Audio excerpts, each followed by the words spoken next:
দর্শক সবাইকে আমন্ত্রণ জানাচ্ছি এখন টিভির নিয়মিত স্বাস্থ্য বিষয়ক আয়োজন আরোগ্য নিকেতনের আজকের পর্বে। আপনাদের সাথে রয়েছি আমি ডাক্তার আঞ্জুমানেরা তামান্না। আজকের আয়োজনে আমরা কথা বলবো শিশুদের শ্বাসতন্ত্র বা শ্বাসনালীর যে প্রদাহগুলো রয়েছে সেগুলো নিয়ে, এবং এই বিষয়ে কথা বলার জন্য আমার সাথে স্টুডিওতে রয়েছেন ডাক্তার তানজানা নূর, জুনিয়র কনসালটেন্ট শিশু বিভাগ, স্কয়ার হাসপাতাল। ডাক্তার তানজানা নূর, প্রথমেই স্বাগত জানাচ্ছি আজকের আয়োজনে। আপনাকে জি, আসলে শিশুদের যে কোনো রোগের বিষয়ে আমরা একটু বেশি সেনসিটিভ থাকি, বিশেষ করে অভিভাবক বা পিতামাতারা।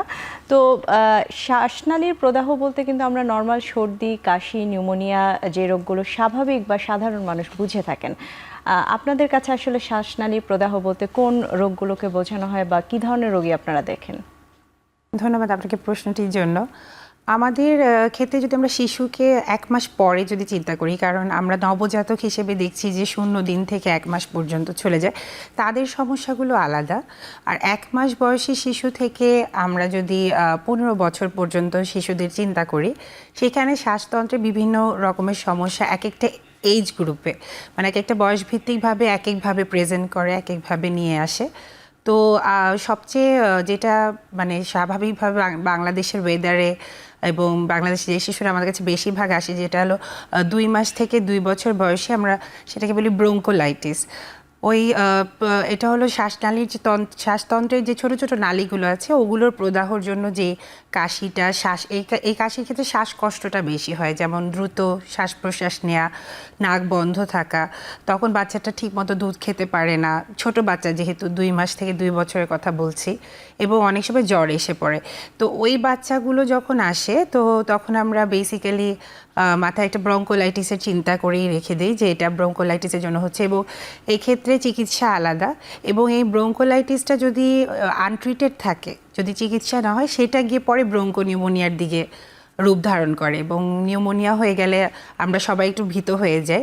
তো এটা গেল হলো সিরিয়াস কন্ডিশনগুলো। আর যেটা সিজনাল ঠান্ডা, কাশি, ফ্লু, এরকম আমাদের ওপিডিতে প্রতিদিনই রুগী আসে, ওইটা আমরা কিছু সিমটোমেটিক ট্রিটমেন্ট বা তাদের সাইন সিমটম দেখে কিছু ট্রিটমেন্ট দিলে এটা বাসাতেই সেরে যায়। তো এইটাই বেসিক্যালি হলো আমাদের রোগগুলো। আচ্ছা, তার মানে আসলে এই যে শ্বাসনালী বা শ্বাসতন্ত্রের যে প্রদাহ, আসলে ফুসফুস থেকে শুরু করে পুরো শ্বাসনালী থেকে শুরু করে সবগুলো প্রদাহকে আমরা একসাথে বলছি। আপনি একটি কথা বলেন যে ব্রঙ্কিওলাইটিস, এই ধরনের রোগের একদম নবজাতক থেকে শুরু করে এই ধরনের রোগের শিশুদের আপনারা পেয়ে থাকেন। জি, একটু আমি জানতে চাইবো, যেহেতু এখন সিজনাল, অনেক বাচ্চারাই কিন্তু এরকম সর্দি, কাশি বা জ্বর এই রোগগুলোতে ভুগছে, এখনকার সিজন অনুযায়ী আপনারা কোন রোগীগুলো পাচ্ছেন বা কাদের ক্ষেত্রে ইমার্জেন্সি তৈরি হচ্ছে? এখন যে জিনিসটা দেখা যায় সেটা হলো যে ব্রঙ্কোলাইটিস কিন্তু একটা ভাইরাস জনিত রোগ, এবং এটা রেসপিরেটরি সিনসাইশিয়াল ভাইরাস দিয়ে হয়।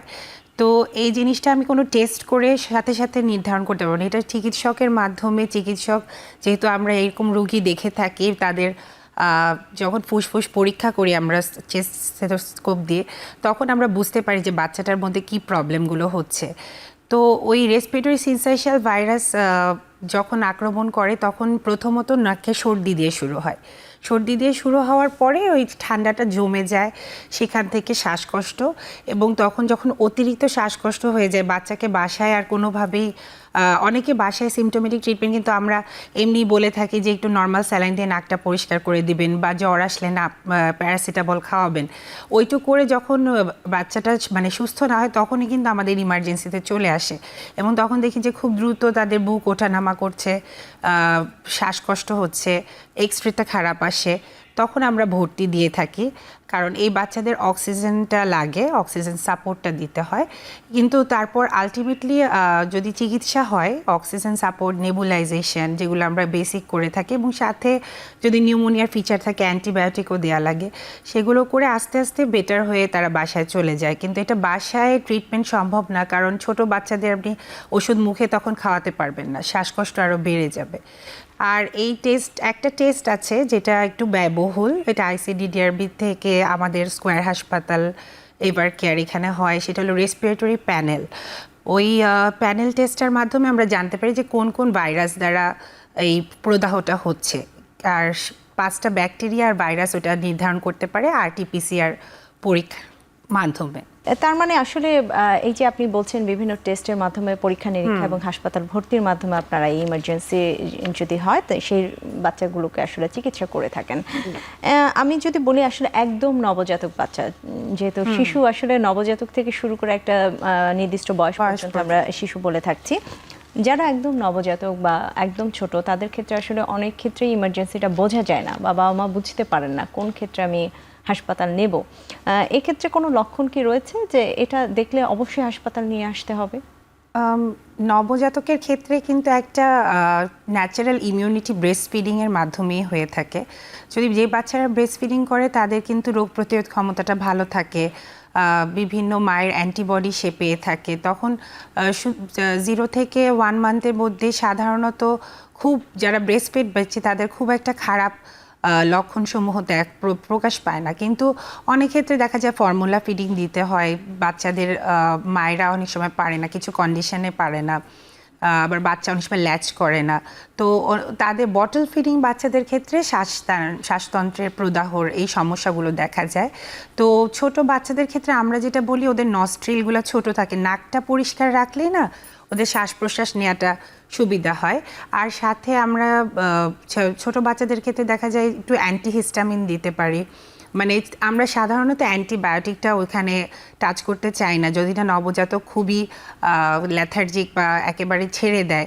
যে নবজাতকের সিমটমগুলো একটু অন্যরকম, যদি একদম হাত পা ছেড়ে দেয়, তারপর হলো জ্বর, অতিরিক্ত জ্বর আসা শুরু করে, তখন হাসপাতালে নিয়ে আসতে বলি। কিন্তু যদি হালকা ঠান্ডা কাশি বা হাঁচি দিচ্ছে, এগুলো কিন্তু স্বাভাবিক। অনেক ক্ষেত্রে আমার ক্ষেত্রে এরকম রোগী এসেছে যে 20 বার হাঁচি দিচ্ছে, 20 দিন বয়স, কি করব? এটা কিন্তু স্বাভাবিকভাবে নিতে হবে, এটা খুব যে প্রবলেম তা না। বা এসি টেম্পারেচারটা, ওদের বডির টেম্পারেচারটা আমরা একটু নাতিশীতোষ্ণভাবে রাখতে বলি, বাসার মধ্যে যে খুব ঠান্ডা পরিবেশে ওদের না রাখতে। তো ওইভাবে যদি মেনটেন করে কেউ, এবং বাইরের মানুষের সাথে টাচটা, ওই ক্ষেত্রে যে সবাই এসে দেখতে চায় নতুন বাচ্চাকে, কিন্তু সবার সাথে ওদের মানে ইমিউনিটিটা কিন্তু নাজুক। তো ওই ক্ষেত্রে আমরা বলি যে একটু হেক্সিজল দিয়ে ধরতে, বা বেশি মানুষের সংস্পর্শে 1 মাস পার হয়ে গেলে কিন্তু ক্রিটিক্যাল পিরিয়ডটা পার হয়ে যায়, তারপর আপনি তাকে নিয়ে সব জায়গায় দেখা করা বা সব কিছু করতে পারেন। জি, তার মানে আসলে নবজাতকের যত্নের বিষয়টা অনেক হ্যাঁ, গুরুত্বপূর্ণ, অবশ্যই। এবং একটা আপনি যেটা বলছিলেন যে একটা নির্দিষ্ট সময় পর্যন্ত জীবাণুমুক্ত পরিবেশে বাচ্চাকে রাখা হ্যাঁ। এবং যত্নের মাধ্যমে রাখলে এই সমস্যাগুলো সমস্যাগুলো অনেকটাই করা যায়। প্রিভেন্ট করা সম্ভব হয়। এ তো গেল নবজাতকের কথা। আমি যদি একটু তার চেয়ে বড় শিশু বা বড় বাচ্চা যাদের বলি, 1 বছরের বেশি যে বাচ্চারা রয়েছে, বা 2 বছর যারা নতুন হয়তো কথা বলা শিখছে বা হাঁটা শিখছে, সেই বাচ্চাদের ক্ষেত্রেও কিন্তু এই যে শ্বাসনালীর প্রদাহ, এবং এই শ্বাসনালীর প্রদাহ থেকে কিন্তু একসময় অনেক বাচ্চার ক্ষেত্রে অ্যাজমা বা শ্বাসকষ্টের মতো রোগ বড় হলে ডেভেলপ করে। তাদের নিয়ে যদি কিছু বলেন, আসলে কাদের ক্ষেত্রে এই অ্যাজমা হওয়ার প্রবণতাটা বেশি থাকে? হ্যাঁ, এটা খুব গুরুত্বপূর্ণ প্রশ্ন। অ্যাজমার ব্যাপারটা হলো, অ্যাজমা কিন্তু আমরা 3 থেকে 4 বছরের আগে কখনো ডায়াগনোসিস করি না। তার আগে যদি কারো এরকম ঘন ঘন শ্বাস প্রশ্বাসের সমস্যা থাকে, সেটাকে আমরা উইজি চাইল্ড বা যার বারবার হচ্ছে অ্যাটোপিক চাইল্ড এই কথাটা বলে থাকি, যে ওর শ্বাসনালীটা একটু হাইপার সেন্সিটিভ, যে কোনো অ্যালার্জেন বা পোলেন এগুলো দিয়ে সে তার শ্বাসকষ্ট ডেভেলপ করে। তো ওই সব ক্ষেত্রে জিনিসটা হলো যে একটু ফ্যামিলি হিস্ট্রি থাকে, ফ্যামিলিতে দেখা যায় হয় দাদা বা বাবা মার কারো অ্যাজমা ছিল, তারপর প্রিটার্ম বাচ্চা যারা আর কি সময়ের আগে হয়ে যায়, তাদের শ্বাসনালী খুব নাজুক থাকে, তারা খুব অল্পতেই ছোট ছোট ভাইরাস দ্বারাও হয়তো একটা স্বাভাবিক বাচ্চা আক্রান্ত হচ্ছে না, কিন্তু তারা হয়ে যাচ্ছে। তো তাদের যে ঘন ঘন শ্বাস প্রশ্বাস প্রদাহটা, মানে শ্বাসনালী প্রদাহটা হলে পরবর্তীতে অ্যাজমার সমস্যাটা হ্যাঁ দেখা দেয়। তো অ্যাজমার ক্ষেত্রে যেটা হয়, এই 5 বছর পরে আমরা ইনহেলারের সাপোর্টটা দিয়ে থাকি। তো ওইখানে যেটা বাচ্চাদের ইনহেলার নিয়ে গেলে একটা স্পেসার সহ যদি ইউজ করে অনেক দিন ভালো থাকে, প্রিভেন্টার হিসেবে কাজ করে। আর সাথে তো একটা প্রিভেন্টার থেরাপি, যেমন মন্টেলুকাস্ট আছে নতুন ওষুধ, এগুলো পানিতে ইফারভিসেন্ট, ওসব দিয়ে আমরা ট্রিটমেন্ট করে থাকি। আর একটাই ইমার্জেন্সি অ্যাজমাতে, সেটা হলো যদি অ্যাজমা মানে প্রচুর শ্বাসকষ্ট এবং অক্সিজেন ডিপেন্ডেন্সি মানে অক্সিজেন স্যাচুরেশনটা ফল করে, তখন হাসপাতালে আনতে হয়। তো অ্যাজমার বেসিক চিকিৎসার ক্ষেত্রে ফার্স্টে আমাকে জানতে হবে যে কেন আমার বাচ্চার এই ঠান্ডাগুলো লাগে। যাদের ধুলোবালিতে গেলে বারবার শ্বাসকষ্ট হয় ঠান্ডা, তাদের কিন্তু খেলাধুলাটাও রেস্ট্রিক্টেড হয়ে যায়, যেগুলো ইনডোর গেমস সেগুলোর মধ্যে থাকতে হয় সেই বাচ্চাদের। তারপর অনেকের থাকে যে আইসক্রিম খাচ্ছে বা ঠান্ডা জিনিসের সাথে ইয়ে হচ্ছে, তাদের শ্বাসনালীর প্রদাহ বেশি হচ্ছে, সেগুলো অ্যাভয়েড করতে হবে। আবার অনেক বাচ্চারা ঘামে বেশি, সেই বাচ্চাদের ক্ষেত্রে আমরা বলে থাকি যেমন একটু গরমের জায়গায় না গিয়ে তারপর হলো গোসলটা সবসময় করে, মানে এইভাবে যদি সে নিজেকে প্রোটেক্ট রাখে, তাহলে ওই যে অ্যাকিউট অবস্থাটা যে হঠাৎ করে শ্বাসকষ্ট উঠে যাবে, যেটা ভয় ভীতির সৃষ্টি করে, ওইটা প্রিভেন্ট করা যায়। সাথে কিছু ওষুধের সাপোর্ট যেমন ইনহেলার, মন্টেলুকাস্ট এগুলো লাগবে। জি, তার মানে আসলে যাদের আপনি বলছেন যে এই ধরনের হিস্ট্রি রয়েছে তাদের ক্ষেত্রে একটু বেশি তাদের ক্ষেত্রে সচেতন প্রয়োজন রয়েছে। আমাদের দেশে আমি যদি বলি, যেহেতু আপনি ঢাকা শহরে রাজধানীতে প্র্যাকটিস করেন, তো আমাদের দেশে এই যে যারা এই যে পলিউশনের মধ্যে রয়েছে শিশুরা, বা আমাদের দেশের প্রেক্ষাপটে আমি যদি বলি, তাদের ক্ষেত্রে আসলে কোন রোগগুলো বেশি দেখা যায় আসলে বাচ্চাদের শ্বাসনালীর? পলিউশনের জন্য যারা অ্যাটোপিক বা যারা মানে যাদের ক্ষেত্রে বারবার ধুলোবালিতে হয়, যে জিনিসটা হয় যে ওই ওদের ক্ষেত্রে একেবারে হয়তো নিউমোনিয়ার পর্যায়ে চলে যায় না, কিন্তু যেটা হয় যে শ্বাসকষ্টটা হঠাৎ করে সকালবেলা অনেক কাশি থাকে। এখন অনেক বাচ্চাই পায় যে বলে যে ঘুম থেকে উঠে অনেক কাশি থাকে, কাশিটা আবার অনেক দিন থাকে, জ্বর থাকে না। কাশির সমস্যাটা বেশি হয় ওই কোনো কিছু দিয়ে, অ্যালার্জেন দিয়ে তারা এত হাইপার সেন্সিটিভ হয়ে গেছে যে কফ তো একটা আমাদের রিফ্লেক্স, মানে কিছু যদি যায় সেটা একটা আমরা কফ আউট করে বের করার চেষ্টা করি। তো শুকনো কাশি অনেক দিন থাকে অনেক বাচ্চাদের। তারপর আর ক্ষেত্রে অনেক সময় হয় অনেক দিন ধরে সর্দি লেগে আছে, তো ওই শুকনো কাশি ওগুলোর জন্য আমরা কিছু ট্রিটমেন্ট দিয়ে থাকি, ওষুধ দিয়ে থাকি। আর আমরা যেটা বলি যে যদি কাশি মানে কাজকে ইন্টারফেয়ার করে ফেলে, তখন কিন্তু সে স্কুলেও যেতে পারে না, তখন তাকে বাসায় একটু নেবুলাইজেশন নিয়ে একটু সেট আপ হয়ে তারপর আবার স্কুল শুরু করতে হয়। তো এই জিনিসগুলো পরিবেশের চেঞ্জের জন্যই বেশি হয়ে থাকে, যেহেতু আমাদের এখানে গাড়ি ঘোড়ার ধোয়া, তারপর হলো এনভায়রনমেন্টের মানে গাছ কমে গেছে, সব কিছু মিলায় যেরকম একটা পরিবেশে আছে, তো সব বাচ্চারা ইনডোর বেসিক্যালি বেশি হয়ে যায়। তো আমরা আবার বলি পার্কটাকে নিয়ে যেতে, ওরকম ওপেন স্পেসে একটু ব্রিদিং প্র্যাকটিস করা, যেগুলো আর কি ন্যাচারাল হেলথের জন্য সবার জন্য ভালো। একটু দৌড়ানো, এইসব করলে বাচ্চারা নিজেদের ইমিউনিটিটা বিল্ড করতে পারে এবং এই ধরনের যে মানে পরিবেশজনিত যে সমস্যাগুলো আছে ওগুলা থেকে প্রতিকার পাওয়া সম্ভব। একটু নিউমোনিয়া নিয়ে শুনবো, আসলে কোন বয়সী বাচ্চারা বেশি এফেক্টেড হয়, এবং অনেক আমরা কিন্তু শুনি যে নিউমোনিয়া থেকে বাচ্চা মারাও যাচ্ছে, কাদের ক্ষেত্রে এমন হয় আসলে? আমাদের যে আন্ডার 5 মর্টালিটি যেটা আমরা বলি, যে 5 বছরের নিচে যে মৃত্যুর হার, সেক্ষেত্রে কিন্তু নিউমোনিয়াটা প্রথম 2টা কজের মধ্যেই একটা, যে ব্রঙ্কো নিউমোনিয়া দিয়ে অনেক বাচ্চা মারা যাচ্ছে। তো এটা আমরা প্রিভেন্ট করার জন্য কিন্তু আমাদের সেমিনার হচ্ছে, বিশেষজ্ঞ প্যানেল হচ্ছে, কেন এই জিনিসটা হচ্ছে সেটা, বা ট্রিটমেন্টে কি কি নতুন মোডালিটিস আনা যায়, সব কিছুই হচ্ছে। কিন্তু তারপরও বাচ্চারা নিউমোনিয়াতে আক্রান্ত হচ্ছে এবং অনেক সময় দেখা যাচ্ছে যে এটা ওভারকাম করতে পারে না। কিন্তু যদি নিউমোনিয়াটা দেখি, নিউমোনিয়া যে কোনো বয়সে হতে পারে, তবে মোস্ট কমন হলো 2 মাস থেকে 5-6 বছর, এই সময় যেটা, এটা খুব ক্রিটিক্যাল পিরিয়ড। একটা বাচ্চা নিউমোনিয়াতে ভুগলে সবাই চিন্তিত হয়ে পড়ে, বাসার থেকে শুরু করে চিকিৎসকরাও তাকে একটা বেশি কেয়ার নিয়ে দেখে। তো নিউমোনিয়াটা আসলে শুধু তো জ্বর কাশি হলেই আমরা না, অবশ্যই একটা রেডিওলজিক্যাল ফিচার থাকতে হবে। যখন এক্সরেতে চেঞ্জটা আসে তখনই আমরা সেটাকে নিউমোনিয়া বলি। আর এক্সরে চেঞ্জটার সাথে সাথে তার সিমটমগুলো মিলিয়ে যদি দেখি যে তার অক্সিজেন লাগছে বা শ্বাসকষ্টটা বেশি হয়ে যাচ্ছে, বুকে কফ জমা হয়ে গেছে, তখন কিন্তু আমরা ভর্তি হতে বলি। তো এই নিউমোনিয়ার যদি আর্লি ট্রিটমেন্ট করা যায় তাহলে কিন্তু মৃত্যু হারটা কমানো সম্ভব। অনেক ক্ষেত্রে অবহেলিত হয় রোগগুলো, বাইরের পেরিফেরি থেকে অনেক রোগী আসে, ম্যাল ট্রিটমেন্ট হয়ে যায়, অনেক ডাক্তারের কাছে ঘুরছে, কেউ হয়তো বুঝতে পারছে না রোগটা, অনেক ধরনের ওষুধ খেয়ে আসতেছে, তখন কিন্তু আবার ঢাকায় এসে চিকিৎসা নিতে আসে, তখন আমরা দেখি যে রোগী অনেকটা খারাপ হয়ে গেছে। তো সেখান থেকে আবার তাদের একটু ভোগান্তিটা বেশি। তো তো এই ক্ষেত্রে আমরা বলি যে একটু সচেতনতা, যে কোন ক্ষেত্রে আমার ডাক্তারের কাছে যেতে হবে। আর আমাদের সরকার থেকে যেটা করে যে integrated management on childhood illness একটা প্রোগ্রাম আছে, ওইখানে কিন্তু রুট লেভেল পর্যন্ত একটা চিকিৎসা দেওয়া হয়, বিশেষ করে শ্বাসকষ্ট, জ্বর আর ডায়রিয়া। এই তিন চারটা রোগের একটা বেসিক, যে সবাই যেন বুঝতে পারে যে উপজেলা হেলথ কমপ্লেক্সে আমি কখন যাব, কখন আমার একটা বিশেষজ্ঞ চিকিৎসক লাগবে, বা হোম ট্রিটমেন্ট কী কী আছে। হোম ট্রিটমেন্ট করেও কিন্তু আমরা নিয়ে আসতে পারি। কিন্তু এখন যে যথেচ্ছা অ্যান্টিবায়োটিকের একটা ব্যাপার থাকে, যে গ্রামে বা অন্য জায়গায় যে কোনো হয়তো ডাক্তারও না, কিছু ম্যালপ্র্যাকসিসের হাতে পড়ে দেখা যাচ্ছে শুরুতেই একটা অ্যান্টিবায়োটিক দিয়ে দিচ্ছে, কিন্তু অ্যান্টিবায়োটিক রেজিস্ট্যান্স কিন্তু একটা খুব ভয়াবহ একটা আমাদের বাস্তবতা, ভয়াবহ আকার ধারণ হ্যাঁ অনেক ভয়াবহ আকার ধারণ করেছে। এবং ওরকম যদি কিছু অ্যান্টিবায়োটিক খেয়ে চলে আসে, আমাদের জন্য ওইটা ঠিক করা বলতে গেলে অনেক খারাপ অবস্থায় চলে যায়। তো সেগুলো না করে যদি ফার্স্টেই একটা বিশেষজ্ঞ চিকিৎসকের পরামর্শ নেয়, সে বুঝে যেটা দিল, তারপর হয়তো মুখে ওষুধেও কাজ করে, অনেক সময় ভর্তি লাগে। জি অবশ্যই, আমি আবার ফিরবো আপনার কাছে, আমাদের একটা বিরতির সময় হয়ে গেছে। আচ্ছা দর্শক, আরোগ্য নিকেতনের এই পর্যায়ে সময় হয়ে গেল একটা বিরতির, সাথেই থাকুন, ফিরছি কিছুক্ষণের মাঝে।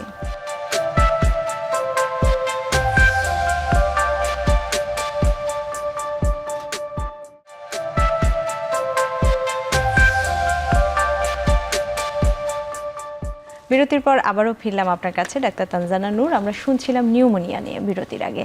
আসলে নিউমোনিয়া রোগটি এমন, সবাই জানতে চায়, এবং আপনি একটি কথা বলছিলেন যে পেরিফেরি বা যারা একটু অসচেতন তাদের ক্ষেত্রে ভোগান্তিটা বেশি হয়। শুরুতে হয়তো তারা বুঝতে পারে না, বা নর্মাল সর্দি কাশি ভেবে তারা যেসব আমাদের দেশে যেটা হয় যে একটু ফার্মেসি থেকে ওষুধ নিয়ে খাইয়ে দেখতে দেখতেই হয়তো বাচ্চাটির অবস্থা খারাপ হয়ে যায়। সেই ক্ষেত্রে সচেতনতার প্রয়োজন রয়েছে। এই তো গেল একটি বিষয়। একটু জানতে চাই আসলে কোন কোন জরুরি পর্যায়ে আসলে বাচ্চাদেরকে হাসপাতালে নিয়ে আসা প্রয়োজন, যেটা আপনি শুরুতে কিছুটা বলছিলেন যে কোন পর্যায়ে হাসপাতাল নিয়ে আসতে হয়। আমি কিছু পর্যায়ে আপনার কাছে জানতে চাচ্ছি আসলে কোন কন্ডিশনগুলোতে বাবা মা দেরি না করে সাথে সাথে হাসপাতাল নিয়ে আসবেন। হ্যাঁ, এটা খুব ভালো প্রশ্ন। এটা যদি আমি বলি ইমার্জেন্সি সিচুয়েশন বা জরুরি অবস্থা, কোন সমস্যায় বাচ্চাদেরকে অবশ্যই নিয়ে আসতে হবে। একে তো একটা হলো যে বাচ্চা যদি একদম কমপ্লিটলি খাবার বন্ধ করে দেয়, এই জিনিসটা, সেটা আমি বলছি না যে কিছুদিন খাচ্ছে না আবার খাচ্ছে, এটা তো মায়েদের একটা কমনই, আমার বাচ্চা খাচ্ছে না, সেটা না। বাচ্চা মানে এতটাই অসুস্থ যে সে কিছুই খেতে পারছে না, তখন আমাকে অবশ্যই একটু হাসপাতালে আনতে হবে। তার কি সমস্যাটা এটা ডাক্তার বুঝতে পারবে।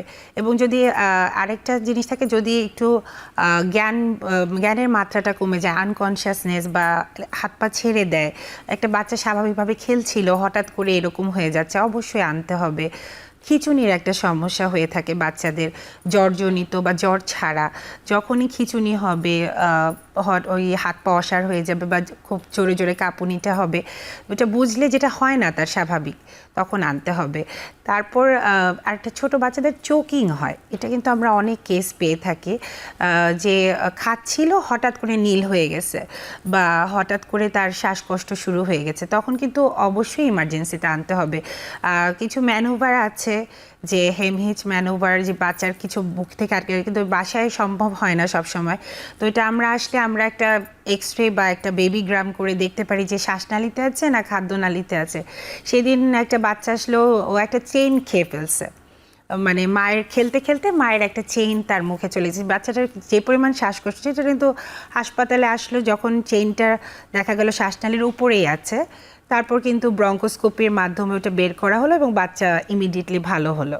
তো এই জিনিসগুলো কি হসপিটাল ম্যানেজমেন্ট, মানে বাচ্চা আনতে হবে যে দেখে যে বাচ্চার কি কষ্ট হচ্ছে, মানে ইমিডিয়েট যদি আপনি রিলিফ না দিতে পারেন অবশ্যই আসতে হবে। আর আরেকটা থাকে যে বাচ্চার ডায়রিয়ার ক্ষেত্রে যদি পানি শূন্যতাটা অনেক বেশি মাত্রায় হয়ে যায় এবং বাচ্চা যদি একেবারেই কন্ট্রোল করতে না পারে তার মোশনটা, এবং তার একেবারে পানি শূন্যতা, মানে পানি শূন্যতার কিছু ফিচারে কিন্তু অনেক ইরিটেবল থাকে বাচ্চা, মানে কোনো কিছু ধরতে দিচ্ছে না, কাঁদতেছে, একটানা কাঁদতেছে, এটা মা হয়তো বুঝতে পারছে না যে তার কিসের জন্য প্রবলেম। তো একটু হাসপাতালে নিয়ে আসলে তখন আমরা হয়তো ম্যানেজমেন্ট করলে ওরা বেটার হয়ে যায়। জি, আমি যদি সাথে আরও একটু অ্যাড করি, আমি নিজেও যেহেতু দেখি অনেক সময় রোগী, সেক্ষেত্রে খিঁচুনির কিছু বাচ্চা পাওয়া যায় যে খিঁচুনি হচ্ছে, সে বিষয়টা নিয়ে একটু জানতে চাই যে খিঁচুনি দেখলে বাবা মা কী করবেন? খিঁচুনি নিয়ে দেখলেই তো আসলে সকলে একটু ভয় পেয়ে যায়।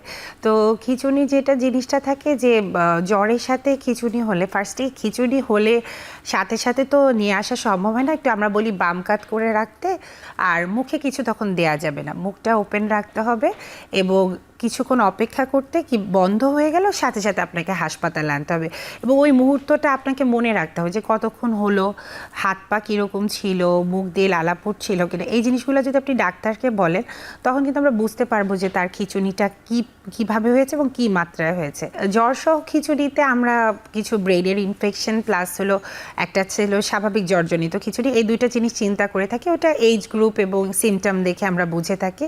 আর জ্বর ছাড়া খিঁচুনিটা সাধারণত মৃগী রোগ বা এপিলেপসির দিকে চলে যায়। তো এই দুইটার জিনিসের মধ্যে যদি আমরা হাসপাতালে ফার্স্টেই আমরা করি কি খিঁচুনিটা কন্ট্রোল করি, সেক্ষেত্রে আমরা কিছু অ্যান্টি এপিলেপটিক বা অ্যান্টি কনভালসেন্ট এগুলো দিয়ে থাকি। এগুলো দিয়ে যখন খিঁচুনিটা কন্ট্রোল হয়ে যায় কিছু টেস্ট রান করি। সেই টেস্ট রান করার মাধ্যমে যদি দেখি যে না এটা ভর্তি লাগবে, সেখানে আমরা ভর্তি করে ট্রিটমেন্টটা কমপ্লিট করি। আর যে মনে করি যে না কিছু মুখে ওষুধ দিয়ে ছাড়া যাবে বা শিশু বিশেষজ্ঞকে ওপিডিতে দেখালে হবে, তাদেরকে আমরা সেভাবে অ্যাডভাইস দিয়ে দিই। কিন্তু কিছু বেসিক জিনিস আমরা বলে দিই, যেমন জ্বরজনিত খিঁচুনি যেটা বাসায় এরপরে জ্বর হলেই আপনাকে প্যারাসিটামল খাওয়াতে হবে, বাম কাত করে রাখতে হবে এবং সাথে একটা অ্যান্টিকনভালসেন্ট 3 দিনের জন্য খাওয়াতে হবে। এই অ্যাডভাইসগুলো আমরা দিয়ে দিই প্যারেন্টসদেরকে। জি, তার মানে আসলে বেশ কিছু ইমার্জেন্সির কথা আপনি বললেন, যেগুলো হলে বাসায় থাকলে অবশ্যই বাচ্চাকে হাসপাতালে নিয়ে আসতে হবে এবং চিকিৎসাটা হাসপাতাল থেকেই নিতে হবে। যেহেতু বাচ্চাদের বিভিন্ন ইমার্জেন্সির কথা চলে আসলো, একটু নবজাতকের জন্ডিসের কথাটাও আমি জেনে নেব। অনেক সময় অনেক জন্ডিস দেখা যায় নবজাতকদের ক্ষেত্রে। বাবা মা হয়তো বাসায় একদম বাচ্চা হলদে হয়ে যাচ্ছে, কিছু করছেন না, তাদের নিয়ে যদি বলেন। নবজাতকের জন্ডিসের ব্যাপারটা হলো যে ওই জন্ডিসের জিনিসটা হলো যে 48 ঘন্টা বা 2 দিনের মধ্যে একটা জন্ডিস ডেভেলপ করে, আবার আরেকটা আছে 7 থেকে 10 দিনের মধ্যে ডেভেলপ করে। তো ওটার অনেক ধরনের ক্রাইটেরিয়া আছে, কিন্তু এটা ভালো বলছে যে মা বাবা খেয়াল করে না, অনেক সময় বুঝতে পারে না। তো আবার অনেকে মনে করে রোদে দিচ্ছি তাতেই তো হয়ে যাবে, সেইটা না করে একটু টেস্ট করতে হবে, একটু মাত্রা দেখে আমরা ফটোথেরাপি দিতে পারি। এবং কি টাইপের বিলিরুবিনটা বাড়ছে, মানে আমাদের তো বডিতে টোটাল বিলিরুবিন থাকে, ওইখানে ইনডিরেক্ট না ডিরেক্ট দুইটা বিলিরুবিন বাড়ার দুইটা ধরনের কারণ আছে। যখন ইনডিরেক্ট বিলিরুবিন বাড়ে আমরা ফটোথেরাপি দিয়ে ঠিক করতে পারি, তো ডিরেক্ট বিলিরুবিনের ক্ষেত্রে অনেক ধরনের কজেস আসে, সেপসিস আসে, চর্চেস ইনফেকশন আছে, অনেক কিছু ইনভলভ হয়ে যায়। আর বিলিরুবিনের ক্ষেত্রে কেন সচেতন থাকতে বলি, কেন আমরা বলি যে অবশ্যই ফার্স্ট টেস্টগুলোর মধ্যে বিলিরুবিন, থাইরয়েড এগুলো একটু দেখতে হবে, কারণ এগুলো লং টার্ম সিকুয়ালি থাকে। একটা বাচ্চা যদি আনট্রিটেড থাকে তার ব্রেইনে কিছু সমস্যা হতে পারে, কার্নিকটেরাস হতে পারে যদি জন্ডিসটা সেই মাত্রায় চলে যায়। যদি কন্ট্রোল করা যায় সেক্ষেত্রে এনআইসিইউতে রেখে কিছুটা ফটোথেরাপি দিলে বাচ্চারা ভালো হয়ে যায়। এবং ফটোথেরাপি নিয়ে আসলে খুব অনেক ভ্রান্ত ধারণা থাকে যে বাচ্চাকে লাইটের নিচে রেখে, মানে এটা তো একটা সায়েন্টিফিক প্রসেস, সেটার মাধ্যমে বিলিরুবিনটা কমানো হয়। তো আমরা যখন 2 দিনের পর দেখি যে না 10-এর নিচে চলে এসেছে, যেটা 20 ছিল, তখন কিন্তু আমরা ছেড়ে দিই। আর কন্টিনিউয়াস ফিডিংটা আমরা নবজাতকের ক্ষেত্রে কন্টিনিউয়াস রাখতে বলি, যে তখন তার যদি ফিডিংটা ঠিক থাকে তাহলে কিন্তু ওই বিলিরুবিনটা ইউরিনের মাধ্যমে বের হয়ে যেতে থাকে, তখন আর প্রবলেমগুলো হয় না। আর কিছু কিছু ক্ষেত্রে যদি জন্ডিস এবিও ইনকম্প্যাটিবিলিটি বা আরএইচ ইনকম্প্যাটিবিলিটি, রক্ত গ্রুপের যে সমস্যাগুলো ওগুলোর জন্য হয়, ওগুলোর ক্ষেত্রে আসলে নবজাতক কেয়ার নিবিড় পর্যবেক্ষণ কেন্দ্র, ওখানে ভর্তি থেকে কিছুদিন ট্রিটমেন্ট করে তারপর রিলিজ নিয়ে যেতে হয়। অনেকগুলো ইমার্জেন্সি জানলাম। আমি আবার আমার আগের টপিকে আসছি, যেটা আমাদের মূল টপিক, শিশুদের শ্বাসনালী প্রদাহ। একটু স্কুল গোয়িং বাচ্চাদের সম্পর্কে জানতে চাইবো, যে এই শিশুরা আসলে স্কুলে যাচ্ছে, তাদের ক্ষেত্রে কোন ধরনের প্রদাহ বা ইনফেকশন হওয়ার চান্স বেশি থাকে এবং কি কি সমস্যা বেশি হতে পারে? স্কুল গোয়িং বাচ্চাদের যেটা হয়, ওরা অনেকগুলো বাচ্চা একসাথে একটা টাইম স্পেন্ড করে, তো কারো কোনো রোগ হচ্ছে, পাশে 2 দিন পর দেখা যাবে যে আমার সহপাঠীরও সেই রোগটা হয়েছে। এটা কিন্তু প্রায়ই হয়, যে বলে স্কুল থেকে নিয়ে আসছে, বাবা মাই বলতে থাকে যে স্কুলে দিলাম তারপর অসুস্থ হয়ে গেছে। তো ওই জিনিসটা হলো ভাইরাল। আমরা যদি ফার্স্টেই যদি চিন্তা করি যে এভাবে হচ্ছে, যে স্কুলে 4-5টা বাচ্চারা একসাথে হয়েছে, তো তো এটা ভাইরাল। এখন ভাইরালের ক্ষেত্রে ভাইরাল ইলনেস মানে ভাইরাল রেসপিরেটরি ট্র্যাক্ট ইনফেকশন বা ভাইরাল রাইনাইটিস এরকম কিছু সমস্যা। তো ভাইরালের ক্ষেত্রে আমরা তখন বাসায় ট্রিটমেন্টের কথাই বলে থাকি, কিছুদিন বাসায় থাকুক, বাসায় আমরা ট্রিটমেন্ট দিয়ে দিলে সেগুলো কন্টিনিউ করলে আবার স্কুলে যেতে পারে। এখন প্রবলেমটা হলো যে কিছু বাচ্চার ক্ষেত্রে দেখা যায় যে একটু অসুস্থ হলো তখন তাকে বিভিন্ন ব্যাকটেরিয়াও কিন্তু এই যে দুর্বল একটা ইমিউন সিস্টেমে একটা সুযোগ পেয়ে যায়, তখন তার যেই বাচ্চারা বেশি খারাপ হয়ে যায় তখন কিন্তু তার জন্য আসলে অনেক সময় স্কুলের গ্যাপ হয়ে যায়, অনেক কারণ ট্রিটমেন্টটা একটু প্রলং হয়। আর অসুস্থ বাচ্চার ক্ষেত্রে আমরা সবসময় বলি রেস্ট, আমরা কিন্তু কখনো বলি না যে হ্যাঁ ওষুধ খাওয়াচ্ছেন সাথে স্কুলে পাঠান। স্কুল থেকে অবশ্যই একটু বিরতি নিতে হবে, এই কিছুদিন রেস্ট নিতে হবে। এবং ভাইরাল ইলনেসগুলোর মধ্যে কিছু ছোঁয়াচে রোগ আছে, ওগুলো স্কুল উইক বাচ্চাদের আমরা বেশি দেখে থাকি, যেমন হ্যান্ড ফুট মাউথ ডিজিজ। ওইটা হলে আবার স্কুলে একটু জানাতেও হবে যে আমার বাচ্চার এটা হয়েছে, তাহলে আবার বাচ্চাকে আইসোলেশন লাগবে, তাহলে আবার বাচ্চা হয়তো 7 দিন আসতে পারবে না, তাহলে অন্য বাচ্চারাও একটু অ্যালার্ট হয়ে যাবে যে ক্লাসে একজনের হয়েছে। এবং আজকালকার স্কুলে এই জিনিসটা টিচাররাই করে থাকে, বলে দেয় যে এই ধরনের রোগ হচ্ছে, তাহলে আপনারা একটু সাবধানে থাকবেন। আরেকটা আছে চিকেন পক্স, যে জিনিসটা নিয়ে বাচ্চার মানে এই যে 2 থেকে 4 বছরের বাচ্চারা অনেক ভুগে থাকে। তো ওই ক্ষেত্রে ওই আইসোলেশনটা যেটা ভাইরাল ইলনেসের ক্ষেত্রে থাকে, যে আমাকে আলাদা থাকতে হবে, একটু কোয়ারেন্টাইনে থাকতে হবে। এবং কিছু কিছু ক্ষেত্রে আমরা যে র্যাশ বা মাত্রাগুলো দেখে অ্যান্টিভাইরালও দিয়ে থাকি ওরাল, ওইটা দেখলে মানে যে যার কন্ডিশন যেটা। তো ছোঁয়াচে রোগগুলোর ক্ষেত্রে ভয় তো লাগেই প্রথমে দেখে, বাট ভয়ের চেয়ে আমি বলবো যে এটার একটা বেটার দিক আছে যে অ্যান্টিবডিটা তৈরি হয়ে যায়, তো ওই রোগের ক্ষেত্রে একটা ইমিউনিটিও বাচ্চার তৈরি হয়। জি, আসলে অনেক কিছু জানা গেল একটি রোগের চারপাশেই। যে আপনি বলছিলেন ভাইরাল ইনফেকশন হলে পাশাপাশি ব্যাকটেরিয়াল ইনফেকশন হওয়ার চান্সটা তখন বেড়ে যায় দুর্বল ইমিউনিটির জন্য। একটু জানতে চাও, কিছু বাচ্চা কিন্তু থাকে সারা বছরই বাবা মা বলেন যে ঠান্ডা লেগে থাকে, সারা বছরই আমার বাচ্চার ঠান্ডা লেগে থাকে, কোনো ওষুধেই ভালো হয় না, তাদের আসলে এটাকে আপনি কিভাবে বলবেন, কি করণ? এখন সারা বছরই ঠান্ডা লেগে থাকে, এই জিনিসটা আগে দেখতে হবে যে মানে ঠান্ডা জিনিসটা কি বলতেছে, যে নাক দিয়ে সর্দি পড়ছে নাকি কাশি, নাকি তার অলওয়েজ একটা শ্বাসকষ্ট, মানে এই ধরনগুলো আমাকে দেখতে হবে। তো বেশিরভাগ যারা যে মা বাবারা এই কথাটা বলে তাদের ক্ষেত্রে আমরা দেখি যে ওই যে নাক দিয়ে হয়তো সর্দি পড়ছে বা নাক বন্ধ থাকে, এটা এই ক্ষেত্রে একটা বড় সমস্যা অ্যাডিনয়েডের সমস্যা। ওই বাচ্চাদের ক্ষেত্রে হিস্ট্রি নিলে দেখা যায় যে সে কি নাক ডেকে ঘুমায়, অনেক সময় বলে যে হ্যাঁ ও নাক ডেকে ঘুমায়, হাঁ করে ঘুমায়। তো তখন আমরা ইএনটির সাথে কথা বলে আমরা কিন্তু দেখতে পারি একটা এক্সরে করে যে অনেক সময় অ্যাডিনয়েড, যেটা আমাদের নাক আর শ্বাসনালীর মধ্যে একটা গ্রন্থি, ওটা একটু বড় হয়ে একটু স্পেসটাকে ন্যারো করে দেয়। তো তখনই ওই যে সব সময় ঠান্ডা লাগে বা সব সময় ঘর ঘর আওয়াজ করে, ওই জিনিসগুলো দেখা দেয়। তো ওইটা আমরা কিছু সিমটোমেটিক ট্রিটমেন্ট আমরাই দিয়ে থাকি, যে একটা স্প্রে দিয়ে, যদি ওটা স্প্রেটে দিলে একটু বেটার হয় নাকের মাধ্যমে। আর যদি খুব মাত্রায় খারাপ হয়ে যায়, যেটা ওর ডেইলি লাইফকে হ্যাম্পার করে, যে বারবার ঠান্ডা লাগছে, বারবার সর্দি কাশি লাগছে, তখন অ্যাডিনয়েড সার্জারি করা যায়, সেটা ইএনটি ডাক্তাররা করে থাকে। জি, অবশ্যই আমি আরও জানবো বিষয়টি নিয়ে। আমাদের আরও একটি বিরতির সময় হয়ে গেছে, বিরতি নিয়ে ফিরছি আপনার কাছে।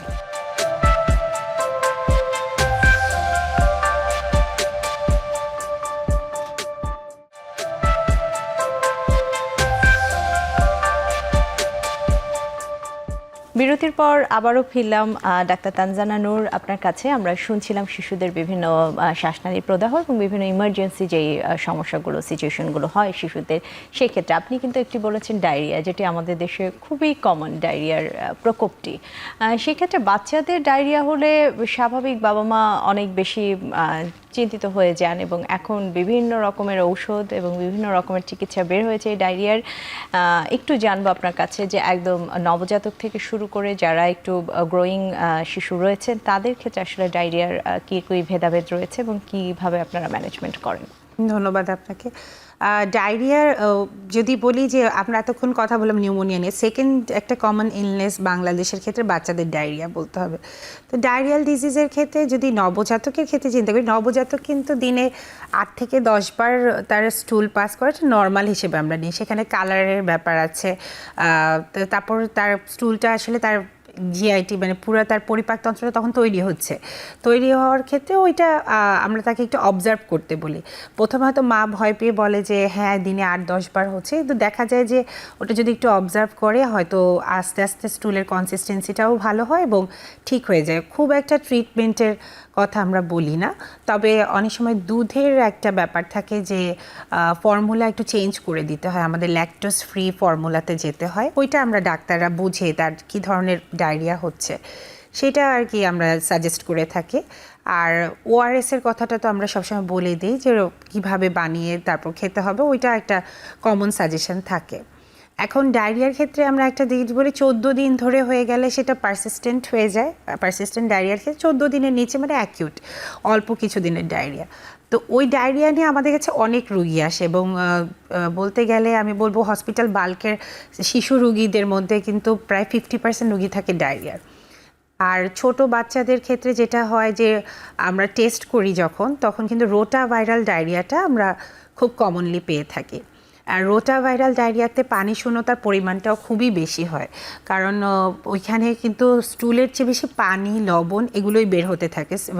তো বাচ্চা একেবারেই মানে একদম হাত পা ছেড়ে দেয় এবং তার নর্মাল অ্যাক্টিভিটিসগুলো চলে যায়, খাওয়া দাওয়ার ক্ষেত্রে কোনো ইচ্ছা থাকে না। তো তখন আসলে আপনার স্যালাইন না দিয়ে কোনো উপায় থাকে না, তখন তাকে অবশ্যই হাসপাতালে আনতে হয়। স্যালাইন দিয়ে কিছুদিন রেস্ট রেখে তারপর আমরা মুখের ওষুধ দিয়ে ছাড়ি। আর বাকি যে ডায়রিয়ার ক্ষেত্রে আমরা অ্যান্টিবায়োটিকের রোল খুব কম বলি। যদি অ্যান্টিবায়োটিক দিতে হয় অবশ্যই আমরা টেস্ট করে যদি আমরা সেখানে ইনফেকশন পেয়ে থাকি তাহলেই দিই। আর ডায়রিয়ার আরেকটা ক্ষেত্র আছে, ডায়রিয়ার পায়খানার সাথে ব্লাড। এই পায়খানার সাথে রক্ত গেলে কিন্তু বাবা মারা অনেক বেশি টেনশনে পড়ে যায়। তো ওই ক্ষেত্রে আমরা বড় বাচ্চাদের ক্ষেত্রে দেখা যায় কি অনেক সময় পায়ুপথের নালি ছিঁড়ে একটু ব্লাড আসলো, ছেটা ব্লাড, সেটা কিন্তু ডায়রিয়ার সাথে মিলছে না। আর যেটা আর কি মিউকাসের মতো বা পিচ্ছিল অবস্থায় ব্লাড যাচ্ছে সেইটা আমরা ডিসেন্ট্রির দিকে বলে থাকি এবং তখন স্টুল পরীক্ষা দিয়ে ভর্তি রেখে তখন অবশ্যই একটু অ্যান্টিবায়োটিক সাপোর্ট দিতে হয়। তো এই 3টা ভাগে আসলে বেসিক্যালি ডায়রিয়ার ট্রিটমেন্টটা হয়। আর হোম ট্রিটমেন্টের মধ্যে আমরা সবসময় বলি যে এই যে হাইজিনটা মেনটেন করা, একটা বাচ্চার খাবার তৈরি করতে গেলে হাত ধুয়ে নিতে হবে, নখ ছোট রাখতে হবে বাচ্চাদের, তারপর বাচ্চারা যে কোনো জিনিস মুখে দেয় সেই জিনিসটাকে একটু বোঝানো যে এটা করা যাবে না বা ধুয়ে রাখা ওদের সব কিছু। যে হ্যান্ডেল করে তাকেও অনেকটা সাবধানতা অবলম্বন করতে হবে, আর সাথে বাচ্চাদেরকেও কিছু জিনিস শিখিয়ে দিতে হবে। আর পরিষ্কার পরিচ্ছন্নতাটা তো খুবই জরুরি। ওয়াইপস ইউজ করে কিন্তু ভালোভাবে ধোয়াচ্ছে না, সেই জিনিসগুলো বুঝে করে তাহলে ডায়রিয়াটা একটু প্রিভেনশনও করা সম্ভব। জি, আবার অনেক বাচ্চার কিন্তু কমপ্লেইন করে ডায়রিয়ার সাথে ব্লাড যাচ্ছে বা ব্লাড স্টুল যেটা আমরা বলি, তাদের ক্ষেত্রে আসলে কি করণীয়? বা ব্লাড স্টুল যদি ডায়রিয়ার একটা বাচ্চাকে কখন হাসপাতালে আনতে হবে এটার মধ্যে কিন্তু প্রথমেই আছে যদি রক্ত যায় স্টুল দিয়ে বা রক্ত দেখলে অবশ্যই আনতে হবে। তো তখন আনলে আমরা সাধারণত বলি একটু ছবি তুলে রাখতে, তাহলে আমরা বুঝতে পারি যে কি পরিমাণ স্টুলের সাথে যাচ্ছে ব্লাডটা। আর তারপর ওইখান থেকে যদি টেস্ট করে আমরা পেয়েই যাই যে ব্লাড যাচ্ছে, তার মানে তো তার অবশ্যই একটা সমস্যা আছে।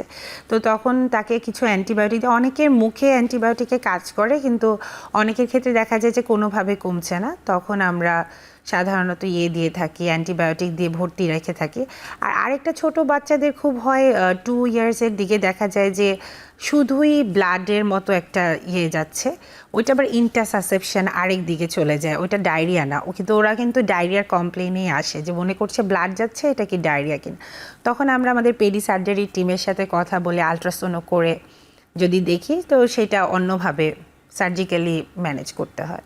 জি, তার মানে আসলে আমি যেটা শুরুতেই বলছিলাম কি কি ভেদাভেদ রয়েছে আসলে ডায়রিয়ার মধ্যেও আসলে চিকিৎসককে ভাগ করতে হয় যে এটি আসলে ভাইরাল কারণে হচ্ছে নাকি কোনো ইনফেকশনের কারণে হচ্ছে, না আপনি যেটা বললেন সার্জিক্যাল কারণে হচ্ছে। এবং সেই ক্ষেত্রে ওই যে একটি কথাই বারবার আসছে, বাবা মা যেন জিনিসটা সচেতনভাবে নেন, একটু ফলো করেন। এবং আমার মনে হয় অনেক বাচ্চাই অনেক দুর্বল হয়ে যায় ডায়রিয়ার ক্ষেত্রে, এবং কিছু শিশুর ক্ষেত্রে আরেকটি বিষয় জানার কথা, ডায়রিয়ার সাথে বমিও করছে কিছু বাচ্চা থাকে এবং খুব উইক হয়ে যায়। বাবা মার একটা কমপ্লেইন থাকে মুখে কিছু খাওয়াতে পারছি না, যা দিচ্ছি তাই বমি করে ফেলে দিচ্ছে। তাদের জন্য কি বলবেন আসলে? বমির ক্ষেত্রে তো যখন মুখে কিছু নিতে পারে না প্লাস ডায়রিয়া হচ্ছে তখন কিন্তু আমাকে শিরাপথে ওষুধ দিতে হবে এবং তখন আমরা বমি ওষুধটা দিয়ে থাকি এবং বমিটা 2 দিন পরে যখন তার কমে আসে তখন আমরা ওরাল অল্প অল্প করে ট্রাই করি এবং খাওয়ার ব্যাপারটাও কিন্তু এখানে খুব সাবধানতারভাবে আমাদের আগাতে হয়, যেমন সফট রাইস দিতে হচ্ছে বা গ্রিন বেনানা কারি এগুলো দিতে হচ্ছে, যেটা আমাদের পেটের জন্য ভালো এবং মানে ওর এই যে ডায়রিয়া বা বমি ভাব এই জিনিসটাকেও কমাবে। তখন আমরা ওই যে জাউ ভাত যেগুলো এভাবে খাওয়ান আমরা হসপিটালে ওটা দিয়ে থাকি এবং আমরা মাকে শিখিয়ে দিই যে আপনাকে বাসায়ও কিছুদিন এভাবে কন্টিনিউ করতে হবে। ওগুলা বলে তারপর যদি দেখা যায় যে ওগুলা মেনটেন করে হয়ে যায় তো বমিটা কিন্তু আস্তে আস্তে বন্ধ হয়ে যায়। প্রথমে অবশ্যই বমির ওষুধ দিতে হয় বন্ধ করার, কিন্তু তারপরে যদি দেখি যে মুখে খেতে পারছে তখন কিন্তু আমরা আস্তে আস্তে ওরাল ওষুধ বা ওরাল খাবারে চলে যাই।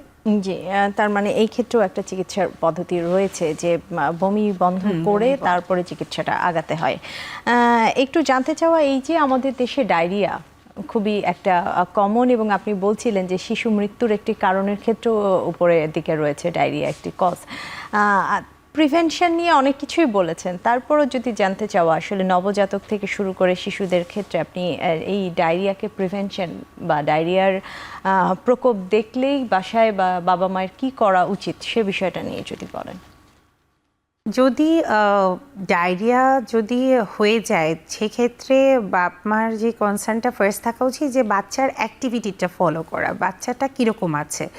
যদি দেখে যে না ওর হয়েছে তারপর আবার খাচ্ছে, বাসায় স্যালাইন দিলেই হয়ে যাচ্ছে, খুব একটা তাহলে কনসার্ন হওয়ার কিছু নাই। এটা ছোট মানে অল্প কিছু দিনের জন্য হয়তো হতে পারে, একদিন পরেই ঠিক হয়ে যেতে পারে।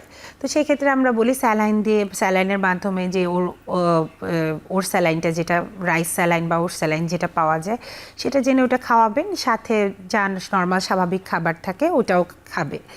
ওগুলো খেয়ে বা তখন একটু ফ্রুট জুস এগুলো একটু অ্যাভয়েড করতে বলি, বাইরের খাবারটা টোটালি অ্যাভয়েড করতে বলি। তো ওই জিনিসগুলো হলে ওটা ঠিক হয়ে যায়। আর যদি দেখি যে তারপরও মানে কখন বাবা মা একদম কনসার্ন হয়ে যাবে যে কোনোভাবেই কন্ট্রোল করছে না, যে দিনে 20-25 বার হয়ে গেছে, বাচ্চা মাথায় তুলতে পারছে না, তখন তো তার আসলে উপায় থাকে না, হাসপাতালে অবশ্যই আনতে হবে।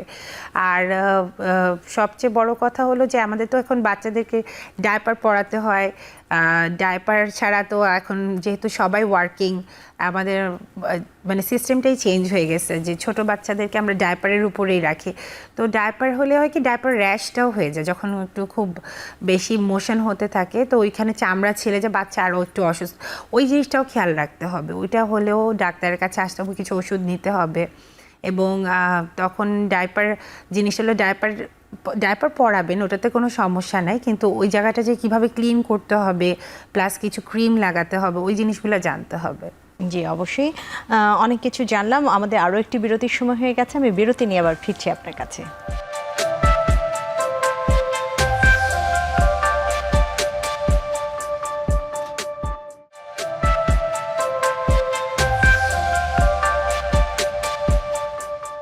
বিরতির পর আবারও ফিরলাম ডাক্তার তানজানা নূর আপনার কাছে।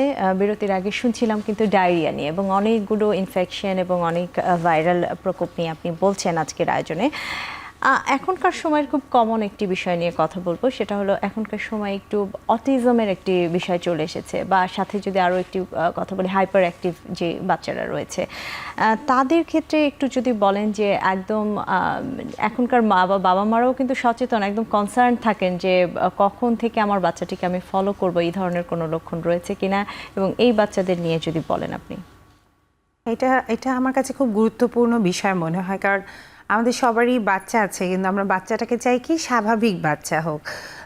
আগে অনেক সময় মানুষরা মনে করতো যে ছেলে মেয়ে বাচ্চা, এটা আমি আপনাকে প্রথম থেকেই বলছি যে ছেলে মেয়ে বাচ্চা মানে ছেলে বাচ্চাকে একটু গুরুত্ব দেওয়া বা ছেলে বাচ্চার দরকার আছে, কিন্তু এখনকার যুগে না একটা সুস্থ বাচ্চাই আমাদের কাছে কাম্য, যে সে সুস্থ এবং স্বাভাবিক বাচ্চা কিনা। কারণ আমরা যখন রোগী দেখি যে বাচ্চাটা ছেলে হোক বা মেয়ে হোক অটিজমে আক্রান্ত বা নিউরোলজিক্যাল কোনো রোগে আক্রান্ত, যেটা বললেন হাইপার অ্যাক্টিভ, তাদেরকে নিয়ে কিন্তু বাবা মার চিন্তা এবং বাবা মার তাদেরকে অনেক প্রয়োজনীয়তাটা অনেক বেশি।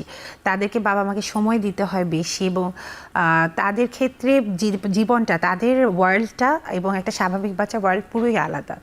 তো এই জন্যে সবসময় সৃষ্টিকর্তার কাছে প্রথম কাম্য হলো একটা সুস্থ স্বাভাবিক বাচ্চা আমাদের জন্য। কিন্তু তারপরও যেহেতু ওয়ার্ল্ড ইভলভ করছে, ওয়ার্ল্ডে কিন্তু আমরা যেসব বই পড়ছি প্লাস বিদেশ থেকে আমরা যেহেতু অনেক সময় ট্রেনিং করে আসি, সব কিছুতে দেখি যে ওরা অটিজমকে এখন অনেক গুরুত্ব দিচ্ছে, কারণ এই জিনিসটা বেড়ে গেছে।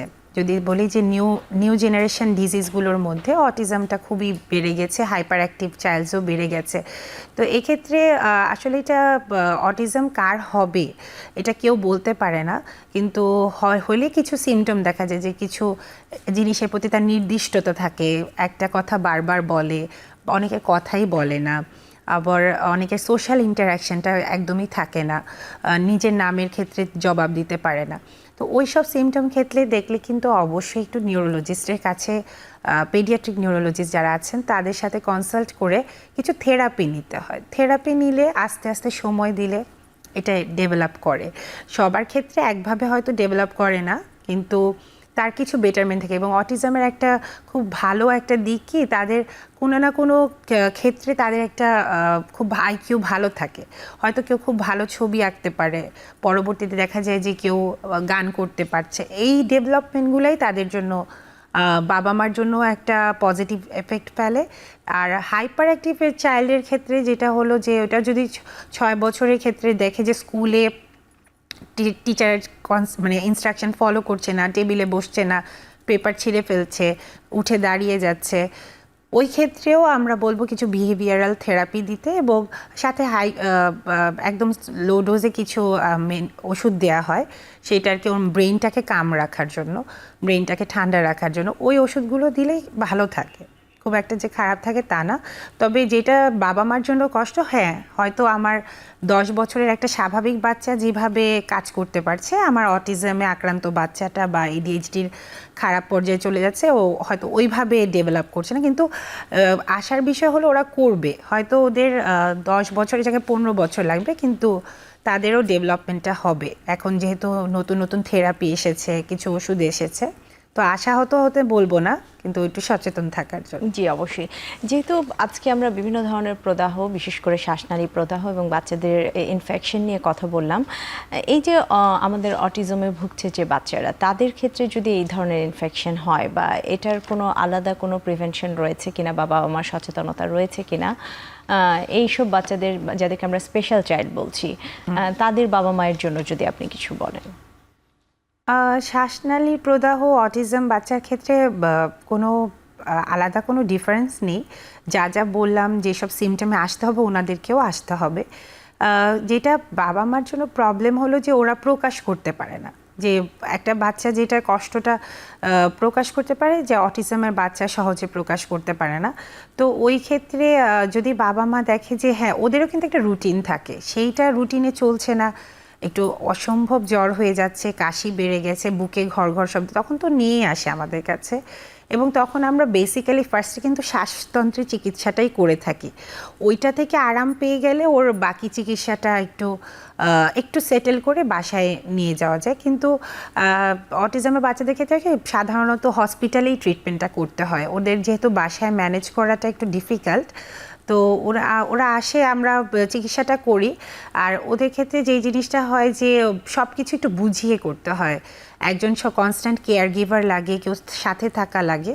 এটা ছাড়া বাকি যেগুলো বললাম সব ওদের ক্ষেত্রেও সমান, যে খাওয়া দাওয়া বা বাইরে যাওয়ার ক্ষেত্রে যেই নিষেধাজ্ঞাগুলো আছে বা যেগুলো মেনটেন করতে হবে, ওগুলো ওদের ক্ষেত্রেও মেনটেন করতে হবে। আর ওদের অসুখের মাত্রাটা যেন বাড়ে না, সেইটার দিকে খেয়াল রাখতে হবে। জি অবশ্যই, অসংখ্য ধন্যবাদ জানাচ্ছি। আমরা আসলে আয়োজনের একদমই শেষে চলে এসেছি। আজকে অনেকগুলো বিষয় আপনার কাছ থেকে জানলাম। অনেক ধন্যবাদ জানাচ্ছি ডাক্তার তানজানা নূর আজকের আয়োজনে আমাদের সময় দেওয়ার জন্য। আপনাদেরকেও ধন্যবাদ, এখন টিভিকেও ধন্যবাদ। জি অবশ্যই। দর্শক, আরোগ্য নিকেতনের আজকের আয়োজনের একদমই শেষে চলে এসেছি। আজকে আমরা জানলাম শিশুদের বিভিন্ন ইনফেকশন, শ্বাসনালীর প্রদাহ, এবং একদম শেষে ডাক্তার তানজানা নূর বললেন অটিস্টিক বাচ্চাদের নিয়ে আসলে কিভাবে যত্ন করা প্রয়োজন এবং বাবা মার কোন সচেতনতাগুলো বেশি প্রয়োজন। আশা করি সবাই অনেক উপকৃত হয়েছেন। সবার সুস্থতা কামনায় আজকের আয়োজনটি এখানেই শেষ করছি।